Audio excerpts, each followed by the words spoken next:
developments in the Russia investigation tonight. A former Trump campaign advisor now changing his story in testimony under oath. What he now acknowledges. Here's ABC's chief investigative correspondent Brian Ross. Tonight, the web of lies, half-truths, and memory failure involving Russia and the Trump campaign is growing larger. The latest thread, Carter Page, and the disclosure of his congressional testimony about a trip to Moscow to give a speech during the campaign. Page told me he never talked about the campaign with anyone in the Kremlin on the trip.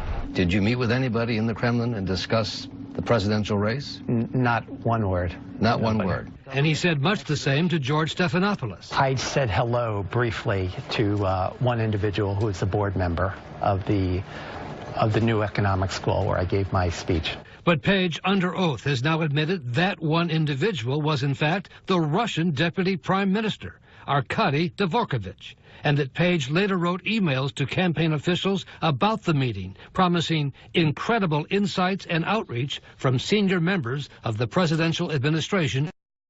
Those accounts are directly contradictory, so you have to conclude that what he was saying publicly simply wasn't true. The president has denied again and again anyone in his campaign had contact with the Russian government. No, nobody that I know of. Nobody. So you're not aware of any contact during the course of the election? How many times do I have to answer this question? But Page testified he was in direct contact with at least 4 senior officials of the Trump campaign, either before or after the Moscow trip.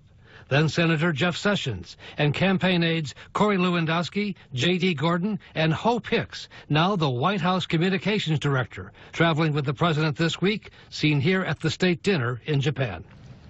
And David, with Carter Page's admission, we now count at least 9 figures in the Trump campaign who've met with the Russians, including Attorney General Jeff Sessions, Donald Trump Jr., son-in-law Jared Kushner, campaign chairman Paul Manafort, and campaign advisor George Papadopoulos, who has pleaded guilty to lying about it, the first criminal conviction in the Russia investigation, David. Brian Ross with us again tonight. Brian, thanks.